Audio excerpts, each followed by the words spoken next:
আসসালামু আলাইকুম। একটা মুসলমান ছেলে ইচ্ছা করলে কিতাবি নারী, খ্রিস্টান এবং ইহুদি নারী বিয়ে করতে পারে। মুসলমান মেয়েকে অবশ্যই তার নিজ ধর্মে মুসলিম ছেলে বিয়ে করতে হবে। একজন হিন্দু নারীকে তখনই বিয়ে করতে পারবে যদি হিন্দু নারীটি তার নিজ ধর্ম পরিত্যাগ করে ইসলাম ধর্ম গ্রহণ করে, কিন্তু সবসময় সেটি সম্ভব হয় না। সেক্ষেত্রে তারা স্পেশাল ম্যারেজ অ্যাক্ট 1872-তে আন্ডারে বিয়ে করতে পারবে। এটি একটি বিশেষ বিবাহ আইন, কিন্তু সেক্ষেত্রে কিছু শর্ত আছে। ছেলেকে 18 বছর এবং মেয়েকে 14 বছর হতে হবে। যদি তা না হয় তাহলে তাদের অভিভাবকের পারমিশনের প্রয়োজন আছে।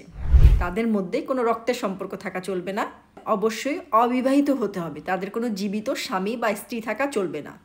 এই বিবাহের ক্ষেত্রে 3 জন সাক্ষীর প্রয়োজন আছে। বিবাহের অ্যাটলিস্ট 14 দিন আগে ছেলে বা মেয়ে রেজিস্ট্রারকে উদ্দেশ্য করে একটি লিখিত নোটিশ প্রদান করবে।